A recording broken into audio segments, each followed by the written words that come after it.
வணக்கம் மக்களே. நம்ம கார்த்திக் கதையில February 6 என்ன நடக்க போகுது அப்படிங்கறத பத்தி தாங்க இந்த வீடியோல இப்ப நம்ம பார்க்க போறோம். இந்த வீடியோவுக்கு மறக்காம லைக் பண்ணிக்கோங்க. நீங்க லைக் பண்றதுதான் எங்களுக்கு அடுத்தடுத்து வீடியோ போடுறதுக்கு ரொம்பவே இன்ட்ரெஸ்டிங்கா இருக்கும். ஸோ மறக்காம லைக் பண்ணிட்டு இந்த வீடியோவை பாருங்க. என்ன நடக்குது அப்படின்னு பாத்துக்கிட்டீங்கன்னா, நம்ம வில்லி இருக்காங்கல்ல, அவங்க வில்லன் கிட்ட என்னங்க சூப்பருங்க, அந்த இடத்துல அவன் கொஞ்சம் கூட நுழையவே முடியாத அளவுக்கு நீங்க சூப்பர் பிளான் பண்ணிட்டீங்க. அதுக்கு வில்லன் சொல்றாரு, இங்க பாரு, இது எல்லாமே இன்னும் கொஞ்ச நேரத்துக்கு தான். 50 கோடி ரூபா பணம் எங்க அப்படின்னு அந்த சேட்டு கேக்குறான். நீ அந்த 50 கோடி ரூபா பணத்தை எடுக்கிறதுக்காக முயற்சி பண்ணியா இல்லையா? ஈஸ்வரியோட ரூமுக்குள்ள போயிட்டு நீ 2 3 ஃபைல் மட்டும் கொண்டாந்து கொடுத்தா போதும். அதை நான் எப்படியாவது அடகு வச்சு 5 கோடி ரூபாய் பணத்தை ஏற்பாடு பண்ணிட்டு அதுக்கப்புறம் அந்த இடத்த வித்துட்டு மறுபடியும் உனக்கு அந்த ஃபைலை கொடுத்துறேன். இப்ப நீ என்னதான் பண்ணிக்கிட்டு இருக்க அப்படின்னு சொல்லி கேட்க, அதுக்கு வில்லி சொல்றாங்க, என்னங்க எப்படியாவது நான் அக்கா காரிக்கிட்ட இருந்து அந்த ஃபைலை எடுக்கணும் அப்படின்னு தான் முயற்சி பண்றேன். ஆனா அந்த ரேவதி இருக்கால, அவ இடையில சாவியை எங்கேயோ வச்சுட்டா. சரி, சாவியை நம்ம கண்டுபிடிப்போம் அப்படின்னு ரூமுக்குள்ள எங்க பார்த்தாலுமே சாவியை தேடினேன். அதுக்குள்ளயும் அக்காக்காரி வந்துட்டா. அப்புறம் அவ வந்த பிறகு நான் என்ன பண்ண முடியும்? அந்த ரூம்ல இருந்து வெளியில வந்துட்டேன். இப்ப எனக்கு என்ன பண்றதுன்னே ஒன்னும் புரியல. நம்ம ஈஸியா 50 கோடி ரூபாய் பணத்தை கொடுக்கணும்னு சொல்லிட்டோம். 50 கோடி ரூபாய் பணத்தை எப்படி ஏற்பாடு பண்றதுன்னு தான் எனக்கு ஒன்னும் புரியல அப்படின்னு. இத கேட்டதும் அவரு சொல்றாரு, இங்க பாரு, என்னதான் இருந்தாலும் இந்த சாயந்தரத்துக்குள்ள ஏற்பாடு பண்ணு. சாயந்தரத்துக்குள்ள அந்த சேட்டு 50 கோடி ரூபாய் பணத்தை கேட்டிருக்கான். இதை கேட்டதும் வில்லி சொல்றாங்க, சரிங்க, நான் சீக்கிரம் அந்த பணத்தை ஏற்பாடு பண்ணி தரேன். எனக்கு கொஞ்சம் மட்டும் டைம் கொடுங்க அப்படின்னு சொல்ல அவரும் சரி அப்படின்னு சொல்றாரு. அதுக்கப்புறம் வில்லி போனை கட் பண்ணிட்டு, ச்சே, எப்படியாவது அக்காக்காரி கிட்ட உள்ள ஃபைலை எடுக்கலாம் அப்படின்னு பார்த்தா அவ ரூம்ல இருந்துகிட்டே இருக்கான். சரி, இப்ப மறுபடி போய் பாப்போம் அவ இருக்காளா அப்படின்னு. நைஸா வில்லி அந்த ரூம் பக்கமா வராங்க. அப்போ ஹீரோ அந்த பக்கமா வராரு. வில்லி ஈஸ்வரியோட ரூம் பக்கமா போறத ஹீரோ கவனிக்கிறாரு. வில்லி பார்த்துட்டு, அப்பாடா அக்காக்காரி இல்ல அப்படின்னு நேரா ரூம்ல எங்க பார்த்தாலும் தேடுறாங்க. தேடிட்டு ஒரு ஜன்னல் ஓரமா சாவி இருக்கிறத பாக்குறாங்க. பார்த்ததும், அப்பாடா, எப்படியோ நம்ம கைக்கு இந்த சாவி வந்துருச்சு.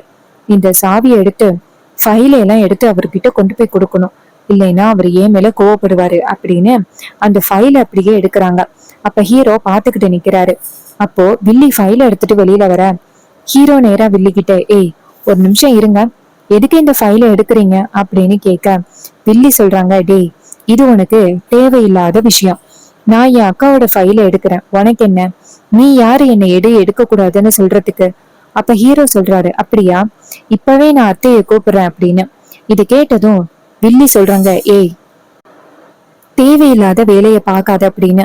அப்ப ஹீரோ சொல்றாரு, நீங்க தான் அக்காவோட ஃபைலை எடுக்கலாம்னு சொன்னீங்கல்ல, நான் இப்பவே அத்தைய கூப்பிடுறேன். அத்தை கிட்ட உங்களுக்கு என்ன செய்தி சொல்லணுமோ அது சொல்லிக்கிடுங்க. அதுக்கு வில்லி சொல்றாங்க, இங்க பாருடா, கூப்பிடாத அப்படின்னு. அப்ப ஹீரோ நேரா ரேவதியை கூப்பிடுறாங்க. ரேவதி அங்கேருந்து சொல்லுங்க அப்படின்னு சொல்ல ஹீரோ சொல்றாரு, உங்க சித்தி யாருக்கும் தெரியாம அத்தை ரூமுக்குள்ள இருந்து ஃபைல எடுத்துட்டு வராங்க. கேட்டா இது என் அக்காவோட ஃபைலு, நான் அப்படித்தான் எடுப்பேன் அப்படின்னு சொல்றாங்க. இத கேட்டதும் ரேவதி சொல்றாங்க, சித்தி, நீங்க ஏற்கனவே ரூமுக்குள்ள ஃபைல எடுக்க வந்தீங்க. அப்ப நீங்க ஃபைல எடுக்க விடாம நான் தடுத்தேன். இப்ப மறுபடியும் இந்த ஃபைல எடுக்கிறீங்க. இப்ப எதுக்காக சித்தி இந்த ஃபைல எடுக்கிறீங்க? இந்த ஃபைலோட ஒர்த்து என்னன்னு தெரியுமா? இதை எதுக்கு இப்ப எடுக்கிறீங்க அப்படின்னு. அதுக்கு வில்லி சொல்றாங்க, இங்க பாரு, தேவையில்லாம பேசாதீங்க அப்படின்னு. ரேவதி சொல்றாங்க, இங்க பாருங்க சித்தி, கையும் களவுமா சிக்கிட்டீங்க.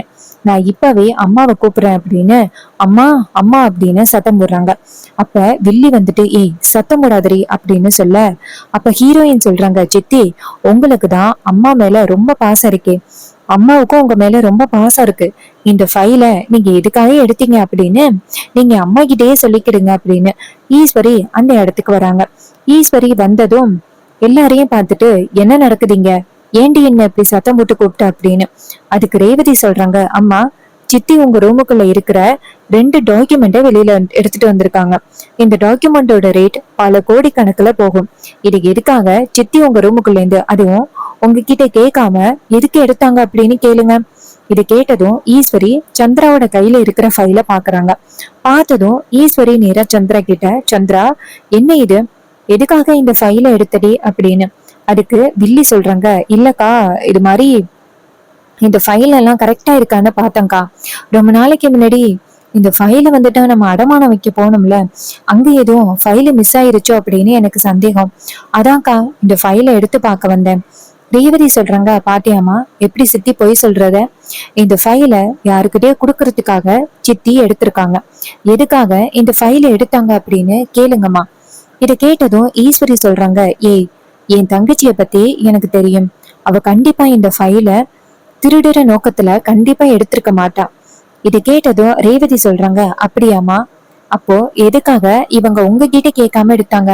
ஒருவேளை இந்த ஃபைல் மிஸ்டேக்கா இருக்கு அப்படின்னு தெரிஞ்சிருந்தா உங்ககிட்ட சொல்லி ரூமுக்குள்ள வந்துட்டு இந்த ஃபைல் மிஸ்டேக்கா இருக்கு அப்படின்னு பாத்திருப்பாங்க. அதை விட்டுட்டு நீங்க இல்லாத நேரத்துல ரூமுக்குள்ள வந்து இந்த ஃபைல் இருக்கா அப்படின்னு பார்க்க வேண்டிய அவசியம் என்ன? அம்மா, சித்தி உங்ககிட்ட நல்லாவே போய் சொல்றாங்க. நீங்க சித்திய மோசமா நம்புறீங்க. இது கேட்டதும் ஈஸ்வரி சொல்றாங்க, இங்க பாரு, என் தங்கச்சிய பத்தி எனக்கு தெரியும். என் தங்கச்சிய பத்தி தப்பாசு பேசாத அப்படின்ட்டு. அப்போ வில்லிக்கு வந்து போன் வருது. வில்லன் தான் போன் பண்றாரு. ரேவதி போனை பாக்குறாங்க. வில்லி போனை பார்த்துட்டு, ஐயோ இவர் வேற நேரங்கட்ட நேரத்துல போன் பண்றாரு அப்படின்னு. அப்ப ரேவதி நேரா அவங்க சித்தி கிட்ட, என்ன சித்தி போனை கையில பாத்துக்கிட்டு இருக்கீங்க, கொடுங்க அப்படின்னு வாங்கி டக்குன்னு அட்டன் பண்றாங்க. இத பார்த்ததும் வில்லி ஷாக் ஆகுறாங்க. அப்ப ஹீரோயின் சொல்றாங்க, சித்தி யாரு உங்களுக்கு முக்கியமான பர்சனா, இருங்க நான் லவுட் ஸ்பீக்கர்ல போடுறேன் அப்படின்னு லவுட் ஸ்பீக்கர்ல போடுறாங்க. அப்போ சிவனாண்டி சொல்றாரு, இது மாதிரி ஃபைல எடுத்துட்டியா, எப்பதான் அந்த ஃபைல எடுத்துட்டு வருவேன், இங்க அந்த சேட்டு காத்துக்கிட்டு இருக்கான், 50 கோடி ரூபாய்க்கு சீக்கிரம் அடமானம் வைக்கணும், எடுத்துட்டு வரியா இல்லையா, அப்பதான் அந்த டிரைவர் பையல பழி வாங்கலாம் அப்படின்னு பேசுறாங்க. இதையெல்லாம் கேட்டதும் செம்ம ஷாக் ஆகுறாங்க ஈஸ்வரி. அப்ப வில்லி நினைக்கிறாங்க, ஐயோ மோசமா சிக்கிட்டமே அப்படின்னு. அப்ப ரேவதி சொல்றாங்க, ஐயோ சித்தி, இப்ப பேசிக்கிட்டு இருக்கிறது உங்க புருஷன் சிவனாண்டி தானே, அவர் உங்களுக்கு அடிக்கடி போன் பண்ணுவாரா, அப்ப உங்களுக்கும் அவருக்கும் என்ன தொடர்பு இருக்கு அப்படின்னு சொல்றீங்க. ஏன் சித்தி, உங்களுக்கு கொஞ்சம் கூட வெக்கமாவே இல்லையா? அவருக்கு இந்த ஃபைலை கொண்டு போய் கொடுக்கறதுக்காக தான் யாருக்கும் தெரியாம இந்த ஃபைலை எடுத்தீங்களா? நீங்க பண்றது தப்புன்னு உங்களுக்கு தெரியலையா சித்தி? அம்மா உங்க மேல எவ்வளவு நம்பிக்கை வச்சிருக்காங்க, அந்த நம்பிக்கை எல்லாத்தையுமே டோட்டலா காலி பண்ணிட்டீங்களே. பாத்தீங்களாமா உங்க தங்கச்சி எப்படிப்பட்டவங்க அப்படின்னு இப்ப புரியுதா? இத்தனை நாளும் உங்க தங்கச்சி உங்களுக்காக தியாகம் பண்ணிட்டாங்க, இந்த வீட்டுக்குள்ளேயே இருக்காங்க, அப்படி இப்படின்னு சொல்லி எவ்வளவு பெரிய சீன் போட்டுக்கிட்டு இருந்தாங்க. ஆனா கடைசில இவங்க இன்னுமே அவங்க ஹஸ்பண்ட் கூட தொடர்புல தான் இருக்காங்க. அது மட்டும் இல்லாம இந்த வீட்டுக்குள்ள இருக்க ஃபைலை எடுத்துக்கொண்டு போய் அவங்க ஹஸ்பண்ட் கிட்ட கொடுத்து 50 கோடி ரூபாய்க்கு அடமானம் வைக்கிறதுக்கு கூட பிளான் பண்ணிட்டாங்க. ஏற்கனவே நம்ம வீட்டுல 50 லட்சம் ரூபாய் பணம் காணாம போனுச்சுல, அப்பயும் கண்டிப்பா இவங்களுக்கு தொடர்பு இருந்திருக்கு. அன்னைக்கு பைய எடுத்துக்கிட்டு வெளியில வந்தாங்க அப்படின்னு சொன்னேன், ஆனா ஏதோ பழைய புடவை அப்படி இப்படின்னு சொல்லி சமாளிச்சுட்டாங்க. இப்ப புரியுதா சித்தி, இது எல்லாமே இவங்களோட பிளான், நீங்க தான் தேவையில்லாம இவங்கள நம்பிக்கிட்டு இருக்கீங்க. இத கேட்டதும் செம ஷாக் ஆகுறாங்க வில்லி. அப்ப வில்லி நினைக்கிறாங்க, ஆகா வசமா சிக்கிட்டமே அப்படின்னு. ஈஸ்வரி நேரா அவங்க தங்கச்சிய பார்த்து, இங்க பாரு சந்திரா, என் பொண்ணு ரேவதி சொல்றத என்னால நம்ப முடியல, நம்பாமையே இருக்க முடியல. உண்மையாவே அவ சொல்றது உண்மையா? நீ எனக்கு இத்தனை நாளும் துரோகம் பண்ணிக்கிட்டு இருந்தியா அப்படின்னு சொல்ல, அதுக்கு ஹீரோயின் சொல்றாங்க, அம்மா இங்க பாருமா, சித்தி இத்தனை நாளும் உங்களுக்கு துரோகம் தான் பண்ணிக்கிட்டு இருந்தாங்க, அதுக்கான ஆதாரம் தான் இது, இத பார்த்தா கூட உங்களுக்கு நம்ப முடியலையா அப்படின்னு. இது கேட்டதும் ஈஸ்வரி நேரா சந்திராவை பார்த்து, சந்திரா அப்போ நீ வந்துட்டு என்னை ஏமாத்தி இந்த பணத்தை எடுத்துட்டு போறதுக்காக தானே இப்படி பண்ற, உன்னை நினைச்சாலே எனக்கு கேவலமா இருக்கு, இத்தனை நாளும் அந்த சிவனாண்டி கூட உனத்துக்கு தொடர்பே இல்லை அப்படின்னு சொன்ன, ஆனா இப்போ 2 பேருமே தொடர்புலதான் இருக்கிறீங்க அப்படின்னு எனக்கு ப்ரூஃப் ஆகிருச்சு. ஏண்டி எனக்கு நீ இவ்வளவு பெரிய துரோகத்தை பண்ண, நான் உனக்கு எந்த வகையில குறை வச்சேன், நான் எப்பவுமே உன்னை நல்லபடியா தானே பாத்துக்கிட்டேன், நீ என்னோட சொந்த தங்கச்சி, எங்க அம்மாவோ எங்க அம்மா கூட பிறந்தவ, ஆனா நீ வந்துட்டு எனக்கு இப்படி ஒரு துரோகத்தை பண்ணிருக்கியேடி, அந்த சிவனாண்டி உனக்கு அவ்வளவு முக்கியமா அப்படின்னு சொல்ல. அப்ப வில்லி அவங்க அக்காவை பார்த்து, அக்கா என்னை மன்னிச்சிருக்கா, அவன் இந்த கொண்டுட்டு வர சொல்லி என்னை மிரட்டுனான். இல்லைன்னா உன்னை காலி பண்ணிடுவேன் அப்படின்னு சொல்லி என்னை மிரட்டுனான். வேற வழி இல்லாம தான்க்கா நான் இப்படி பண்ணேன். தயவு செஞ்சு என்னை நம்புக்கா அப்படின்னு சொல்ல, இது கேட்டதும் ஈஸ்வரி சொல்றாங்க, இங்க பாரு, நீ சொல்றத இனிமே என்னால கண்டிப்பா நம்பவே முடியாது. நீ சொல்றத நம்புனேன் அப்படின்னா என்னை விட முட்டாள் வேற யாருமே இல்ல. நீ தயவு செஞ்சு பேசாத அப்படின்னு சொன்னதும் ஹீரோயின் செம ஷாக்கா, வில்லி செம ஷாக் ஆகுறாங்க. அப்போ ஹீரோயின் அவங்க அம்மாவை பார்த்து, அம்மா பாவமா இவரு அவங்க அம்மாவுக்காக ஒரு நினைவு இடம் உருவாக்கணும் அப்படின்னு அவர் முயற்சி பண்றாரு. ஆனா நீங்க வந்துட்டு சுலபமா அவருக்கு இப்படி ஒரு தண்டனையை கொடுத்திருக்கீங்க. ஆனா சித்தி தான் இது எல்லாத்துக்குமே முக்கிய காரணம். சித்தி தான் எப்படியாவது வந்துட்டு உங்களை பழி வாங்கணும் அப்படிங்கிறதுக்காகவும் இந்த குடும்பத்தை எப்படியாவது காலி பண்ணணும் அப்படிங்கிறதுக்காகவும் அவங்க இப்படி ஒரு வேலையை பண்ணிக்கிட்டு இருக்காங்க. அம்மா நீங்க தாம்மா ரொம்ப நம்பிக்கிட்டு இருக்கீங்க அப்படின்னு சொன்னதும் செம ஷாக் ஆகுறாங்க ஈஸ்வரி. இதுக்கு மேலையும் நம்ம வந்துட்டு நம்ம தங்கச்சியை நம்பிக்கிட்டு இருக்கிறது ரொம்ப தப்பு. அவ நமக்கு எதிரா நிறைய வேலைகளை பண்ணிட்டா. இதுக்கு மேலேயும் அவளை நம்புனா நம்ம தான் வந்துட்டு தப்பானவங்க அப்படின்னு நேரா வில்லிய பார்த்து, இங்க பாரு ஃபைல கொடு அப்படின்னு கையில இருந்து ஃபைல பிடுங்குறாங்க. பிடுங்கிட்டு, அத்தனை தடவை இந்த டிரைவர் பையன் சொன்னான், நீ நல்லவ கிடையாது, பல பிரச்சனைகளை பண்ணிக்கிட்டு இருக்க அப்படின்னு சொன்னாங்க. ஆனா நான் தான் நம்பவே இல்லை. இப்பதான் புரியுது நீ எனக்கு என்ன மாதிரி எல்லாம் துரோகத்தை பண்ணிருப்ப அப்படின்னு. இப்பவே இந்த வீட்டை விட்டு வெளியில போயிரு, அதுதான் உனக்கு நல்லது. இதுக்கு மேலேயும் இந்த இடத்துல இருந்த அப்படின்னா கண்டிப்பா என்ன மாதிரி யாரும் கோவப்பட மாட்டாங்க. வெளியில போடி அப்படின்னு சொன்னதும் அந்த வில்லி செம ஷாக் ஆகுறாங்க. அவங்க அக்காவோட காலில் விழுந்து மன்னிப்பு கேட்க போக, ஆனா ஈஸ்வரி அதை பெரிய விஷயமா எடுத்துக்கவே இல்லை. நீ இந்த இடத்த விட்டு போயிரு அப்படின்னு பயங்கர கோபத்தோட பேசுறாங்க. சோ நம்ம ஹீரோயின் வந்துட்டு அவங்க அம்மாவை பார்த்து, அம்மா உங்க தங்கச்சியை பத்தி இப்பயாவது புரியுதில்ல அப்படின்னு சொல்ல, ஈஸ்வரி சொல்றாங்க, ரொம்ப நாள் என்கிட்ட இந்த விஷயத்த நீங்க என்கிட்ட தெளிவுபடுத்தணும் அப்படின்னு முயற்சி பண்ணீங்க. ஆனா நான் தான் உங்க பேச்ச கொஞ்சம் கூட நம்பாமையே இருந்துட்டேன். இப்ப புரியுது என் தங்கச்சி எப்படிப்பட்டவ அப்படின்னு. என்னை மன்னிச்சிருங்க அப்படின்னு சொல்ல, ஹீரோயின் சொல்றாங்க, அம்மா ஏமா மன்னிப்பு கேக்குறீங்க? நீங்க உங்க தங்கச்சி மேல அவ்வளவு நம்பிக்கை வச்சிருந்தீங்க. உங்க தங்கச்சி தான் உங்களுக்கு துரோகம் பண்ணிட்டாங்க.